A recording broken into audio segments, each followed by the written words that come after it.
My fellow Americans, I'm speaking to you tonight from the Oval Office. Before I begin, let me speak to important news from earlier today.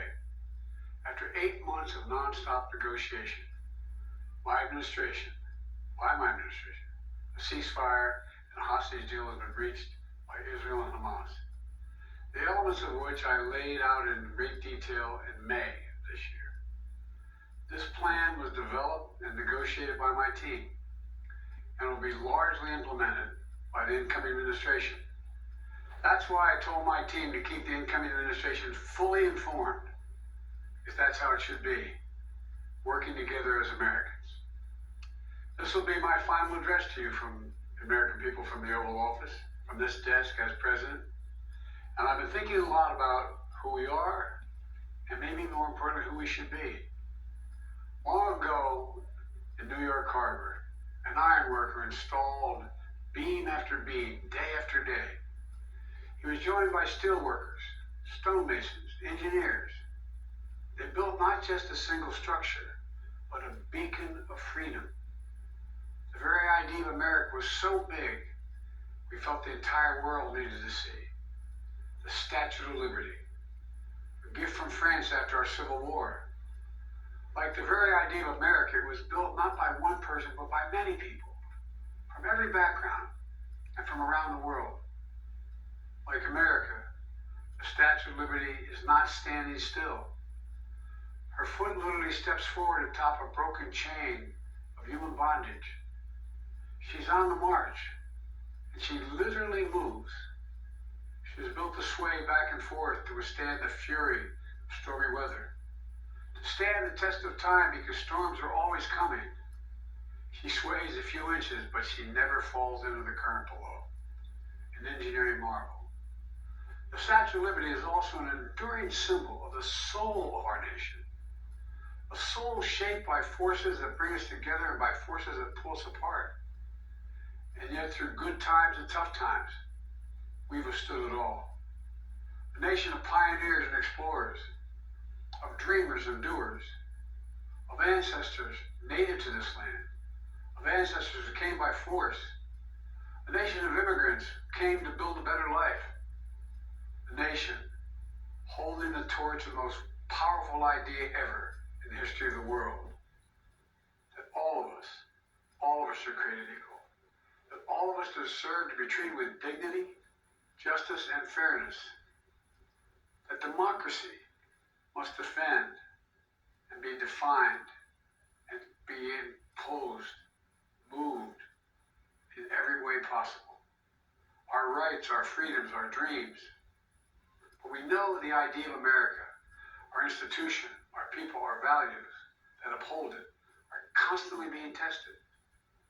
Ongoing debates about power and the exercise of power. But whether we lead by the example of our power or the power of our example, whether we show the courage to stand up to the abuse of power or we yield to it. After 50 years at the center of all of this, I know that believing in the idea of America means respecting the institutions that govern a free society, the presidency, the Congress, the courts, a free and independent press, institutions that are rooted, they just might not reflect the timeless words, but they echo the words of the Declaration of Independence. We hold these truths to be self-evident. Rooted in the timeless words of the Constitution, we the people.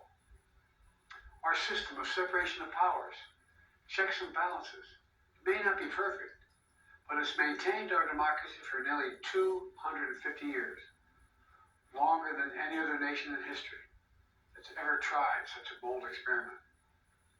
In the past 4 years, our democracy has held strong, and every day I've kept my commitment to be president for all Americans through one of the toughest periods in our nation's history. I've had a great partner in Vice President Kamala Harris. It's been the honor of my life to see the resilience of essential workers getting us through a once-in-a-century pandemic. The heroism of service members, the first responders, keeping us safe. The determination of advocates standing up for our rights and our freedoms, instead of losing their jobs to an economic crisis that we inherited. Millions of Americans now have the dignity of work. Millions of entrepreneurs and companies creating new businesses and industries, hiring American workers, using American products. And together, we've launched a new era of American possibilities. One of the greatest modernizations of infrastructure in our entire history, from new roads, bridges, clean water, affordable high-speed internet for every American. We invented the semiconductor, smaller than the tip of my little finger, and now it's bringing those chip factories and those jobs back to America where they belong, creating thousands of jobs. Finally, giving Medicare the power to negotiate lower prescription drug prices for millions of seniors. And finally, doing something to protect our children and our families by passing the most significant gun safety law in 30 years and bringing violent crime to a 50-year low. Meeting our sacred obligation to over 1 million veterans so far who are exposed to toxic materials, and to their families, providing medical care and education benefits and more for their families. You know, it will take time to feel the full impact of all we've done together. But the seeds are planted, and they'll grow and they'll bloom for decades to come. At home, we've created nearly 17 million new jobs, more than any other single administration, a single term. More people have health care than ever before. And overseas, we've strengthened NATO.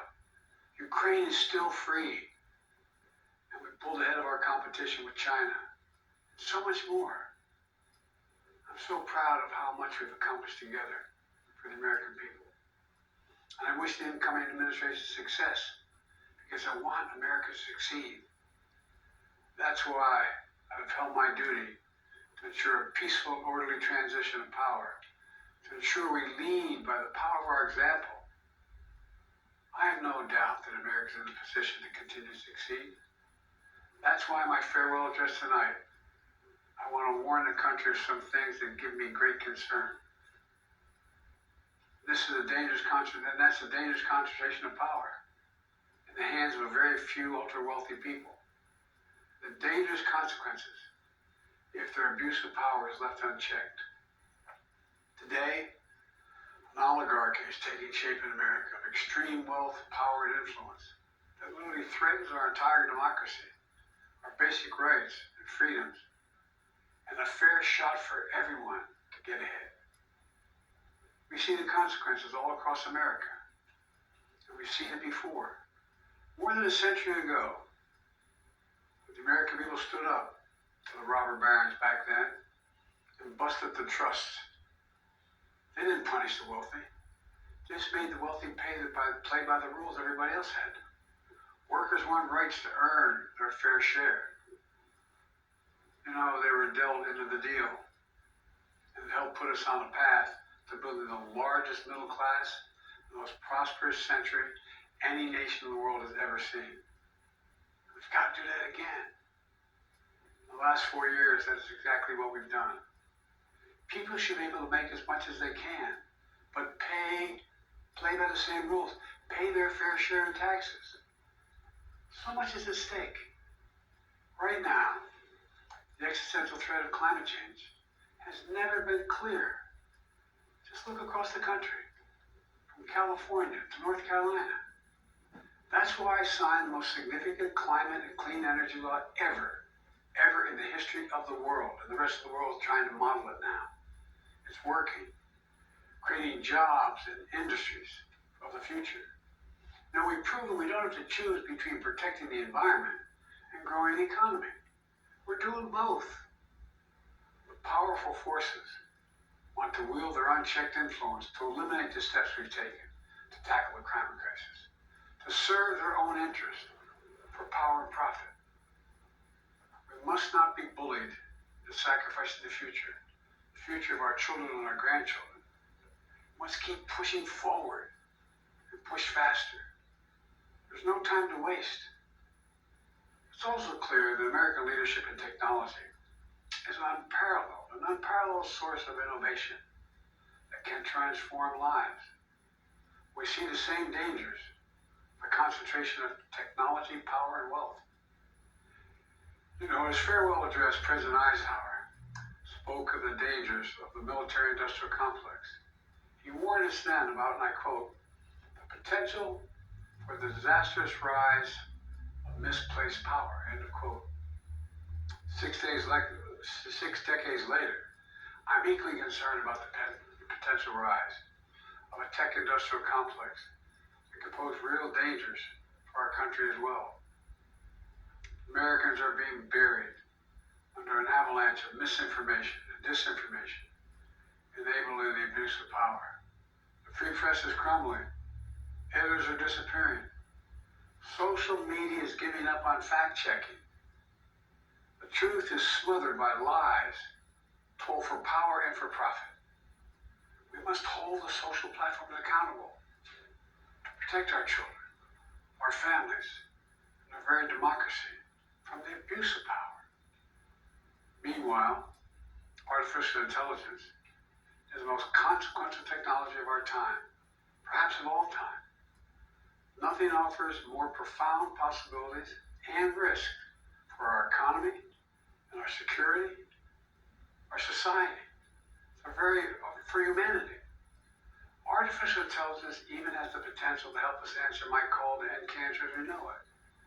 But unless safeguards are in place, AI could spawn new threats to our rights, our way of life, to our privacy, how we work and how we protect our nation. We must make sure AI is safe and trustworthy and good for all humankind. In the age of AI, it's more important than ever that the people must govern. And as the land of liberty, America, not China, must lead the world in the development of AI.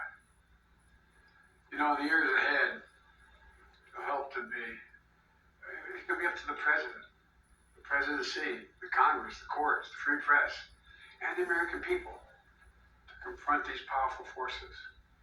We must reform the tax code, not by giving the biggest tax cuts to billionaires, but by making them begin to pay their fair share.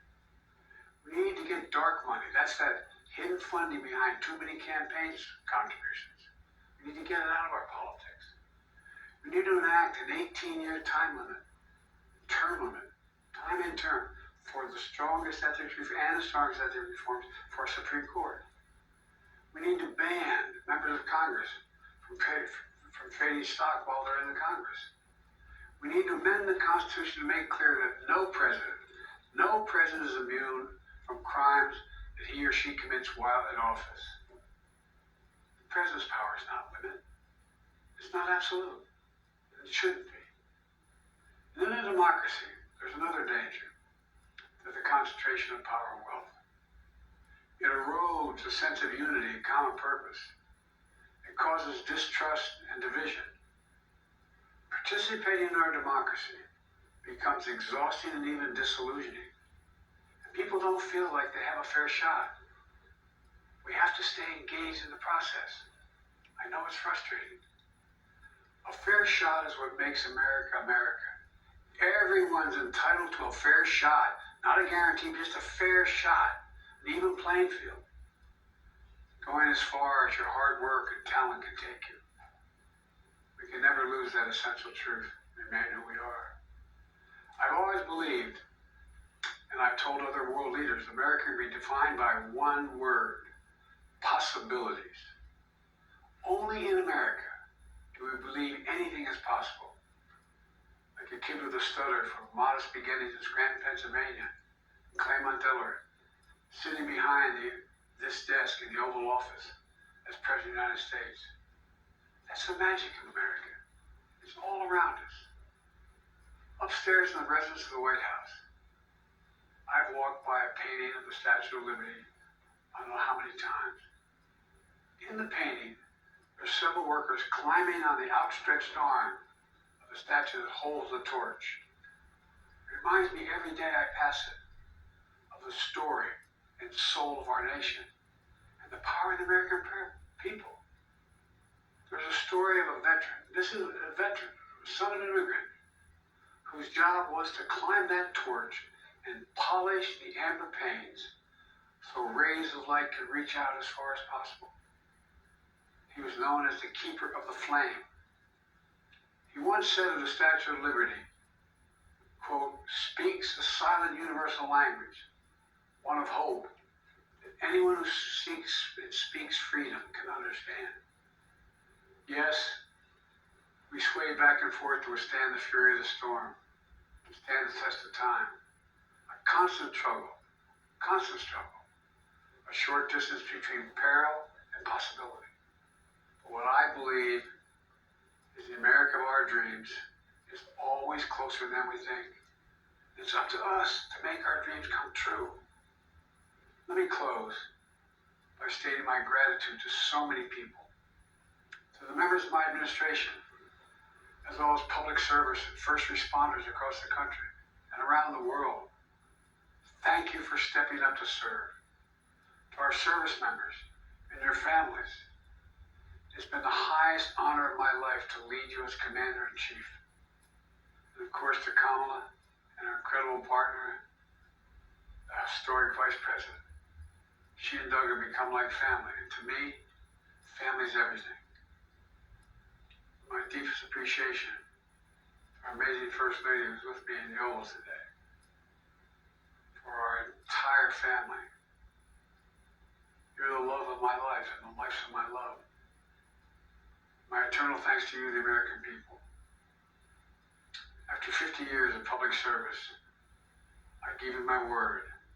I still believe in the idea for which this nation stands. A nation where the strength of our institutions and the character of our people matter and must endure. Now it's your turn to stand guard. May you all be the keeper of the flame.